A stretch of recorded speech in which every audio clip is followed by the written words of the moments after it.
Hey team, welcome back to another episode of the Student Paramedic Podcast.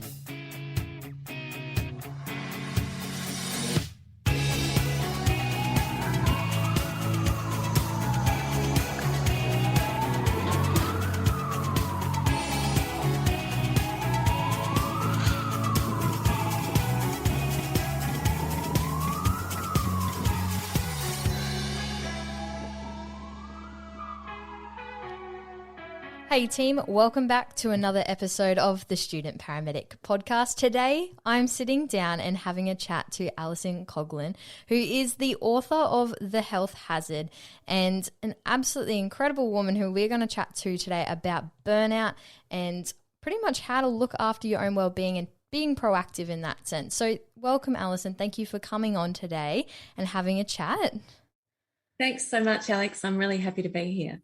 Thank you. Well, I'll get you to introduce yourself a bit more because you have had a massive experience with burnout itself, but equally, just would love to hear about you and your experience. Yeah, great. So I guess all of my career has been in the health and social sectors, so almost 30 years now, and originally as a researcher, and then I moved into public health, and so have had the good fortune of doing a whole lot of work in a whole lot of different organisations, both as a consultant, but also as a leader over the years. And as you kind of, suggested there, I also have my own experience of burnout. And I would say over the years that there are a couple of times that I fell off the hamster wheel. So this concept of just pedaling like a madwoman, busy, always more to do, always more need, being pulled in lots of different directions, never ever thinking about my own well-being because I was a good person doing good work and away I would go. And I would describe, hindsight is a beautiful thing, but what I would say with my retrospectoscope on is that there were multiple times that I had like an acute experience of burnout over the many years. And that would be usually, when there was a crisis that would happen, because we're human beings, right? So there's crises that happen in our life, so a death in the family. Sometimes it was when I was in a toxic workplace and really, really impacted by the culture of the workplace, or a crisis around funding or a challenge, conflict in the workplace. And I would describe it that each of those times I would hit the deck, and then sometimes I would get unwell, like physically unwell, and then I would have a period of time where I'd kind of hunker down, lick my wounds, restore somewhat, and then I would get straight back on the wheel again. And that is kind of how I see now that I lived my life for many, many years and sustained this state where I was basically running on near empty all the time. 7 years ago, I have an experience, or I describe an experience in my book where basically I hit the deck. So I was face down. So it was the accumulation of a whole lot of challenges in work and in our personal life, again, in my personal life, because, again, we're human beings, and I'm a mum and I've got 3 daughters, and I was the leader of a national charity at the time, and there was the culmination of lots of different events and challenges and pressures and crises, and I was down for the count.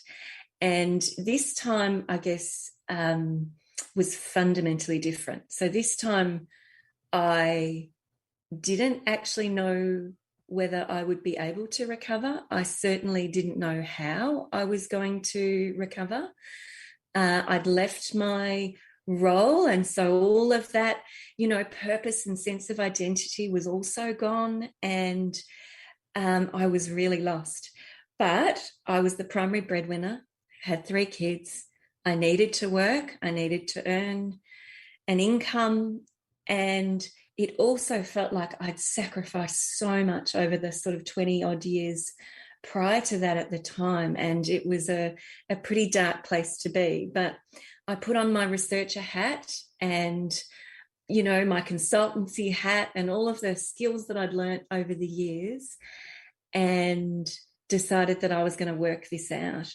And partly it came from a place of actual basic fundamental need, because I was so not okay and potentially no good to anybody, in particular my family. But, you know, what would all of this be worth if I actually wasn't able to recover in this instance? And so I made a choice to actually put my wellbeing as a priority for the first time in my life. And I only did that because of my capacity to serve others. But if that's the starting point, then that's a good starting point, because what I then discovered on that path towards my recovery basically fundamentally rocked all the things that I believed and how I approached my life and my work, and flipped things on their head. And so what I could learn about how I could manage my energy, what I learned about actually prioritizing my well-being, and what that enabled in the life that I have had since that time. And that was a very long and rambling answer to your question. But I guess the choice in the last few years, as I have charted a course to recovery, but as I've then been working in the sector, doing great work with great teams, but it's almost like once you see it, you can't unsee it. And everywhere I go, and almost every room I walk into, there are people who are just simply not okay, and they haven't been okay for a very long time, but they're not supported to be well within these sectors. And so that was the impetus to, you know, life was going really well and I was really well. I might just write a book, you know, like what the actual, but so I wrote a book, and the direction of my work has shifted to being really focused on this whole area of the resilience revolution that we need in our sectors, and completely new ways of thinking and working, so that burnout isn't an inevitability in our system and in our society and our workforces. Wow, there's a lot to unpick there. There's so much. No, that's incredible. But you're so right, and something you mentioned in your book as well is that, in particular, and we see it all the time, is that, you know, the health sector is very vulnerable to burnout. And I remember reading when burnout was first described, it was, you know, observed in healthcare workers. So I think that's pretty incredible. But something I like in terms of what you talk about is that it doesn't need to be inevitable, and it's something that if you proactively work on, and if you know, put yourself first, like you said, that you hadn't ever done before. And I guess it's something that we always think, if we're not caring for other people or putting other people first, then, you know, we aren't doing our jobs very well. So I think there's a lot to unpick there, and potentially like with healthcare and the fact that we are pretty much there to look after other people. And so, yeah, we do put ourselves on the back burner for a bit.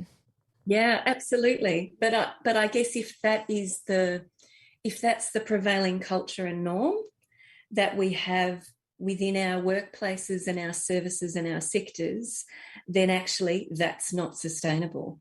And so we have lots of things that are both choices that we make personally, but also these norms in our systems and sectors that actually can precipitate, and often precipitate, a path to decline for individuals, and a path to unhealthy and sometimes toxic cultures within workplaces, where it's all about pushing through, and it's strength and it's stoicism and it's me last, and, you know, just push on. And some of those things can be helpful sometimes in some circumstances, or taking our cumulative grief, or our, you know, the trauma or the things that we're exposed to in our work, and learning skills about how to compartmentalize that so that we're able to be functioning and present in the moment.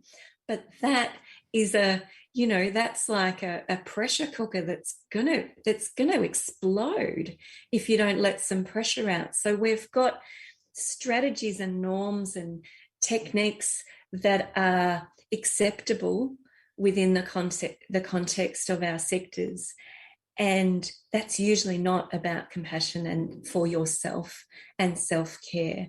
And so how do we actually sustain ourselves? Or do we just accept that it's inevitable, that I'll be able to do this until I can't anymore? There's got to be a different way. There absolutely has to be, and in particular at the moment with the pandemic and, you know, the healthcare sector is getting absolutely hammered. So I think it's really important that, you know, no one's going to come and rescue you. You got to be your own sort of hero. You got to save yourself, really. And so just in terms of, for our listeners, what is burnout? What does it constitute? Because we hear it thrown around all the time, but what does it actually mean?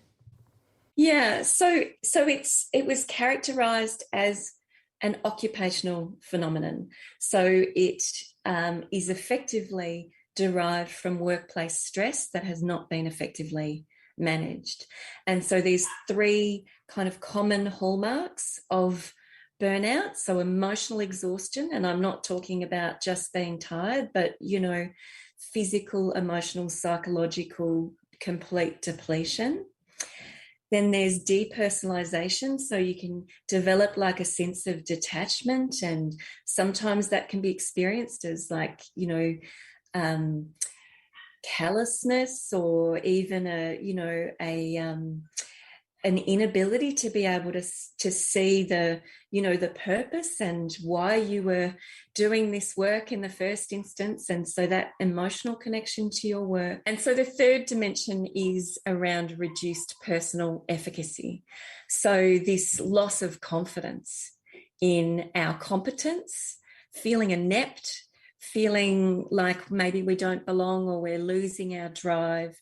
And that actually then precipitates a pathway towards actually decreased function and decreased effectiveness. So I describe the kind of the syndrome of burnout as, you know, a vicious cycle in action, because you can see if we're exhausted and we're running on empty and we're starting to lose some of our joy and belonging and attachment and to our work, and then we're also starting to question our confidence and on a slippery slide, then that's going to further precipitate our decline, as well as impact on how we turn up and how others are turning up within our workplace. Yeah, absolutely. And it seems, like you said, very multidimensional, and so it's not just this emotional exhaustion that, you know, people sort of talk about. So it's really interesting, and it is something that is feared a lot with students that are, you know, they see mentors and they, you know, they talk to people who say prevent burnout, and then how do we prevent it? So you did mention at the start that, I guess, sort of taking control of your own sort of journey made you kind of get this insight into sort of what was, I guess, possible. Yeah, so there's a series of dimensions in this, and I think it's really important to talk about personal responsibility as well as the responsibility, you know, in our society, at our system, you know, in our sectors, from our leaders in our workplaces and at that team level. So there is that basic fundamental lesson that nobody was coming to rescue me, no matter how wonderful I am and what marvelous things I've done over the years. I had to hack myself back to life and find that pathway, and no one was able to do that for me. And actually, it was only once I chose that for myself that I was truly able to actually chart that course. The fundamental piece within that is that, so I'd been a national leader in a cancer service, and a statewide leader as well in a different cancer service that was all around supportive care and information and support and peer support for women with cancer. And I'd been exposed to information about wellness techniques and, you know, lots of things like meditation, mindfulness, exercise.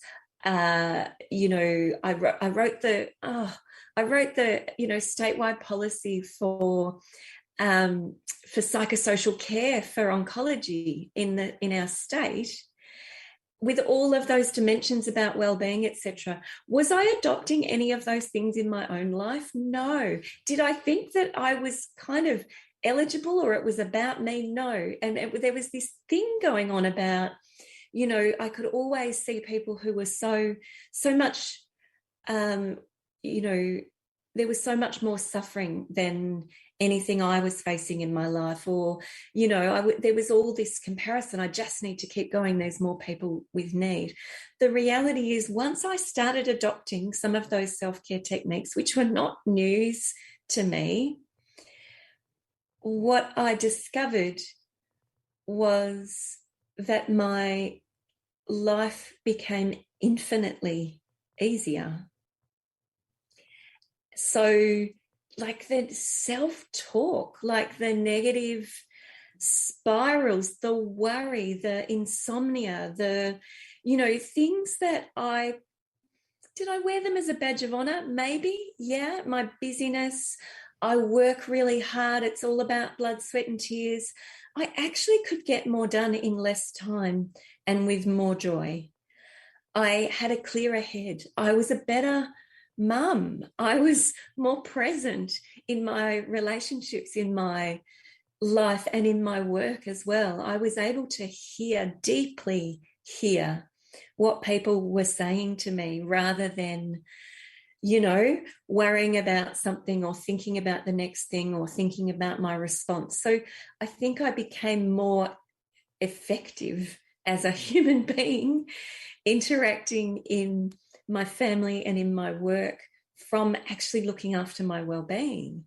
And the other kind of fundamental thing, and I think this is where the leadership piece comes in, is in retrospect, and this is a big personal ouch, I recognize that I was a really lousy role model when I was in a, you know, CEO role, in senior leadership roles, because what I was modeling was this relentless, it's not about me, it's never about me, just keep going, blood, sweat and tears, don't mind doing extra work, sure, email me anytime, because I care, and I do care very, very deeply about the work that I do and have done and will do. But I made that mean something that actually made me less effective in the long run. And ultimately, if you get to the point where you're face down, that's not very effective if you care very deeply about the work that you're doing. But also that relentlessness, it just doesn't serve you in the long term. So I think it's really important that we think about our individual role and what responsibility we can take for our own well-being and the control we can take for the things we can control. But we absolutely need to be looking at how we lead in this sector, the culture and the norms that we set within workplaces, and recognise that the ones that have been in place for many generations don't serve us.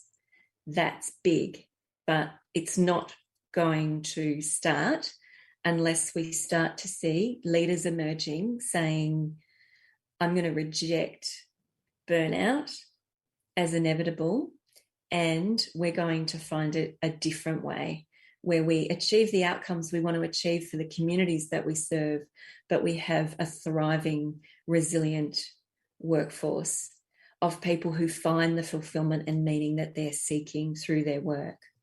Not that we push them beyond their limits until they can't go anymore and we leave them, or they leave us, or worse. Yeah, absolutely. And that's incredibly powerful. And I guess we can start doing that as students, becoming those role models, becoming those leaders that are going to be the future employees that will eventually lead other people. And I think as you said, most of these things that we do in terms of mindset and mindfulness, etc., are all a practice as well. So I guess if you're practicing this in your first year on your placements or in your own life, in, you know, when you're at uni and everything, the better you'll become at it. So the more resilient and the stronger you'll become when you actually have to do this as a full-time job for however many years you want to do it for. So, and preventing that what people think is inevitable, which it doesn't have to be, and that's burnout. From that then, what is your perspective on when people, particularly in these sort of healthcare roles, sort of tie their identity to it? Because you talk to people and they'll be like, I'm a paramedic, or I'm a nurse, and like that is my whole life sort of thing. That is what they identify with. How do you think that can be a negative or barrier to good well-being? Yeah, so there's a range of risk factors at those different levels that I talked about. So society, system, organization, team, role, and personal level that can make us vulnerable to burnout. And of course, if we're working as a paramedic, for example, there are probably multiple risk factors at every single one of those levels that any individual might have. So first of all, I would say it's really, really helpful to be aware of those risk factors. And it's really interesting because I was doing the research for the book I was writing when I learned about many of those. Yeah, so I came from my lived experience and also what I'd observed and the work that I'd done in workplaces. But when I dug really deep when I was writing the book, I went, holy moly, no wonder this is so endemic. And so one of those personal level risk factors is if you derive your sense of identity and meaning from your work. Now, I've worked in these sectors for a very, very long time, and I can't remember a team discussion where we've talked about why do you do the work that you do, that people don't say to make a difference with my life because I care very deeply about the work that I'm doing, because I can use my skills to save someone's life. These are fundamental, very personal, core drivers and beliefs, and they are fundamentally and intrinsically linked to the meaning and fulfillment that we derive in our life and the legacy that we seek to make. And so, but that's also a risk factor for burnout. And so the awareness of those risk factors and the awareness that there are a whole range of things that are at play here that make me vulnerable. And I'm either going to take those things really seriously and be proactive about how I actively manage that throughout the course of my career, or those vulnerabilities will manage me without my consent. So it's a beautiful thing to have that fulfillment and meaning derived from work, and that sense of identity and pride. You're going to get out of bed every morning, you're going to do a whole lot of things that you probably don't really want to do, and some things that really light you up and energize you, and you're going to get exposed to things that are going to rock you to your core through this work, and some things that are just absolutely life-giving for you and for others. Then that's an amazing thing, but it needs to be wrapped and protected and nurtured. And the only way you can do that is by doing things to ensure that you're safe. And I don't just mean physically safe, psychological safety at work, and that you're maintaining your well-being, and you've got a whole lot of skills and strategies that you're using to make sure that you are constantly maintaining and growing your well-being, because you need fuel to burn and energy to burn and well-being to burn if you're going to be able to turn up in the way that you want to within your career and be able to sustain that. Yeah, definitely. And that's incredible. And I love the fact that the thing that you talk about in particular is, and that you've mentioned a couple of times, is basically this is your responsibility. You are your responsibility, and taking accountability for that. And that stems in everything you do in terms of the job. So why not take that responsibility for you, which I think is really important. So how do we start to take control of our well-being and start to proactively manage that so that we don't head down the path of burnout? Yeah, so the start of that is actually a bit of a rumble. So it's a rumble with core beliefs that are potentially going to keep you more vulnerable than you need to be. It's the rumble with things like, it's not about me and it shouldn't be about me. Well, I can tell you, if you're burnt out, it's going to be about you and others. So the core beliefs about that this is inevitable, like acceptance that this is inevitable, practices, and I get it that this is tricky, right? Because these things are perpetuated within our education systems and within what the behaviour that's modelled within our workplaces. And, this is not unique to paramedicine, through the health sector and in many of our not-for-profit sector organisations as well. And so there's this concept about, actually, in order to sustain myself and in order to achieve what I want to achieve in my career and life, the most powerful thing I will ever be able to do to be of service to others is to put myself first. And that holds, my belief is that holds for, if you have a family, if in your workplace, in the relationships that you have in your life. And so this concept of self-compassion and compassion for others, of course. Yeah, but you can't pour from an empty cup. And so what are you going to do to make sure that you're okay? And so accepting that, rumbling with the feelings and the judgment that's coming, your way from you, most importantly, and probably from others, about, well, that's selfish, and, selflessness and self-sacrifice is what we should be aiming for, sure, until you burn out. So it's if you think about, on average, across the course of your lifespan, across the course of your career, if you adopt concepts of selflessness and self-sacrifice, you will drain your energy and well-being reserves, and your well-being is likely to not be sustained if you are taking on really, really tricky, challenging roles.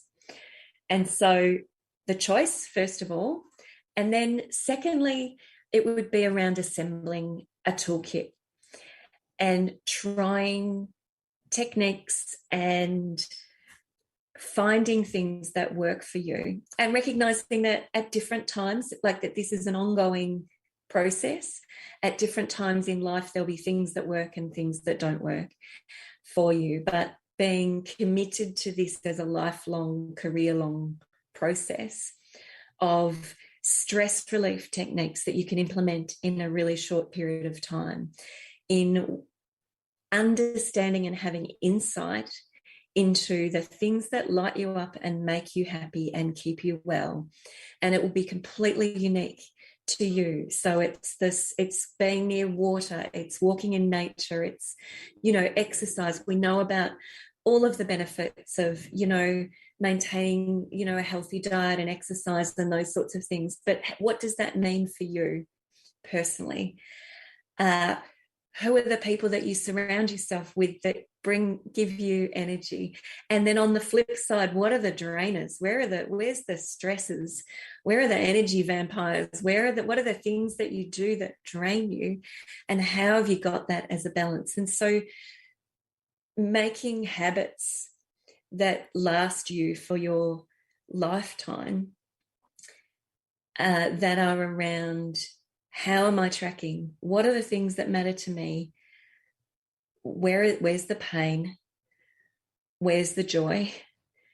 What do I need to do? And actually being mindful, just like you would planning for your career or planning your work day, or, being involved in a strategy process within a workplace. think about your own strategy that's going to keep you well. So insight, shifting unhealthy and unhelpful mindsets, and growing and building your energy reserves, and doing things to stop the drain. So much of our emotional energy can get expended on things that are absolutely out of our control. So just choosing, what am I going to rail against? Where am I going to choose to put my energy? Choosing to do things that are within your control and within your influence. If you really want to change the system, think about what's that path to you being a future leader, where you get to be a part of this change that needs to happen in the sector, rather than sitting and railing against all the things that are broken in the system. Be a part of that change. So the toolkit of techniques and skills to maintain your own well-being, as well as the willingness to actually be a disruptor within the sector, and to be a part of really a movement and change towards a better and a different and a more sustainable, a more effective and a more efficient way forward for our system. Absolutely. Those are some fantastic strategies and really great insight into pretty much, or challenging that culture of busyness. And I think too, as you said there, like as a disruptor, I guess you don't have to be kicking against the walls or doing something really drastic. It's just being that role model of someone going, hey, you look like you're coping really well in what seems to be a really difficult situation. How did you do that? And that's, I guess, what at the start too, when you said being that role model can be really just simple and just emulating all of these things that will prevent you from going down a path of burnout. So I really think that's powerful. Now, what would you say to people who will think that, this is a bit overwhelming? Like, where do they start? So I would say it is overwhelming. You are correct. But start really, really simple. So I'd start with a commitment around, I'm going to actually take this on. I'm going to commit to maintaining and growing my well-being. I'm going to commit to being a part of the change that we need in these sectors. And I'm going to do it one tiny step at a time. I'm going to, so there's the two pieces, I guess, within that. Individually, I'm going to develop insight into what matters to me, and I'm going to take small actions to chart a course to better. I'm going to try new things. I'm going to put the things that work for me in my toolkit, and I'm either going to do them regularly or I'm going to draw on them when I need to. So I'm going to build my own personal kit of tools that support me. Within the context of our workplaces and our sectors, I'm going to start talking about this with others. I'm going to share this. We're having this conversation, right? How awesome is that? There are many, many more conversations, and COVID has, one of the silver linings of COVID is we are talking about this. The downside is it's because we're in a crisis situation with our workforce. I started writing the book before COVID hit. I finished it in lockdown in the pandemic. But the stats that are in the book that are so alarming are pre-COVID stats. About 35% of people in direct and indirect roles, and we weren't talking about it. So we've been talking about it now, but there are stigmas around this. There is stigma around being vulnerable, being seen as being weak. There's norms around strength and stoicism, as I mentioned before. And so what we have is this extraordinarily vulnerable large minority, or maybe majority now. And it's a fundamentally unsustainable. And let's not pretend that this leads to, a good use of resources, to great teams and great cultures and us being our best at work. So having conversations, being prepared to model the way forward and to be vulnerable, to ask the question, to challenge, to exercise your right to disconnect when you're not at work, to ask, is this really urgent?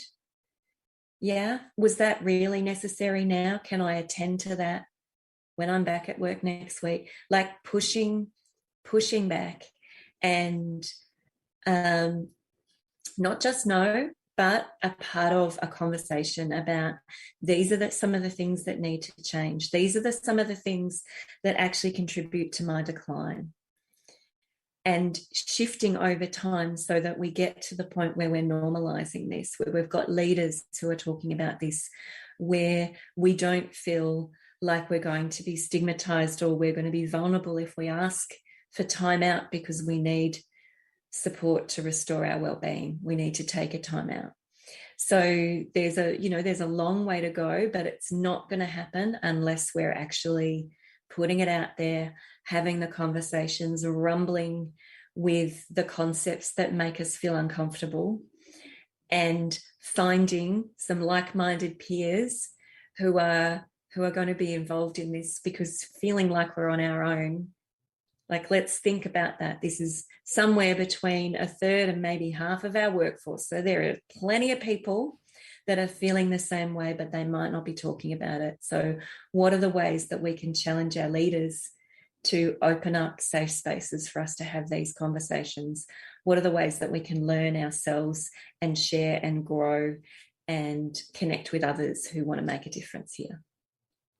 Absolutely. And just in terms of when people are unsure sort of where to start, I would point everyone towards your book, and once you start reading it, you don't want to put it down. And there's a fantastic amount of activities in there that do get you to challenge these preconceived ideas and get you to start thinking about what fills up your cup and what doesn't, and all of that. So I think that's a really fantastic resource that anyone can get onto just to start somewhere. And so point everyone into the direction of your book. I've recommended it to so many people because it's fantastic. Tony Walker, who's the CEO of Ambulance Victoria, you said he put was it a commentary at the start of the book? Yes. Yeah.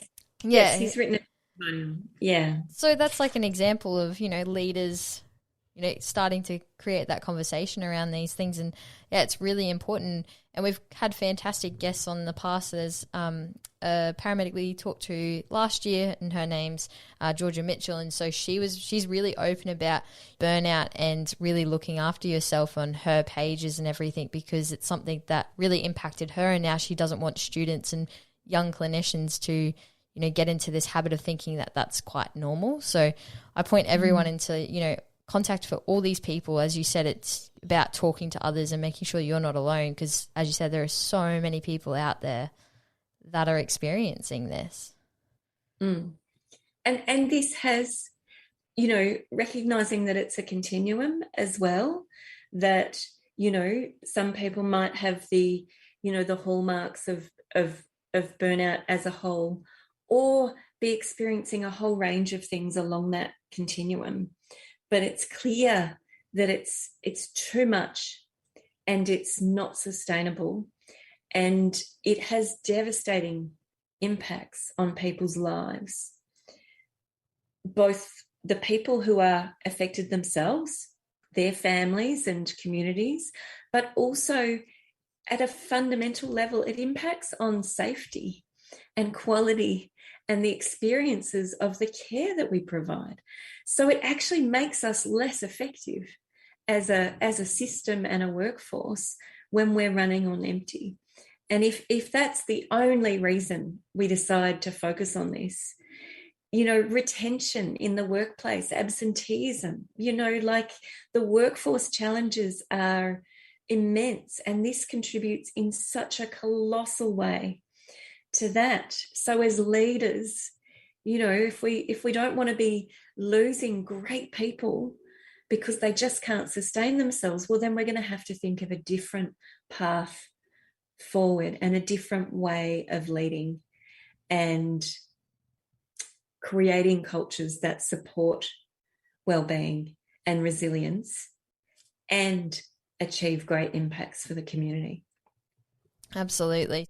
I really do appreciate you coming on and chatting. My sort of, I guess, final question for you would just be, what is, I guess, just your biggest takeaway, biggest advice for students and grads? I would say that compassion for others is probably the reason that you chose this career, but compassion for yourself is the only thing that will determine your capacity to achieve the success that you want to in your career.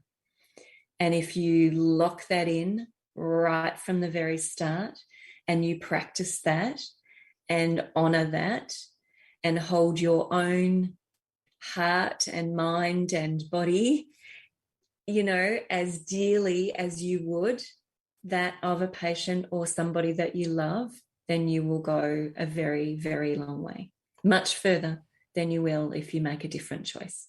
That's fantastic. So thank you so much. Just to finalize, how can people listening get, you know, more about you? And you've got your book, The Health Hazard. Where else can they find you?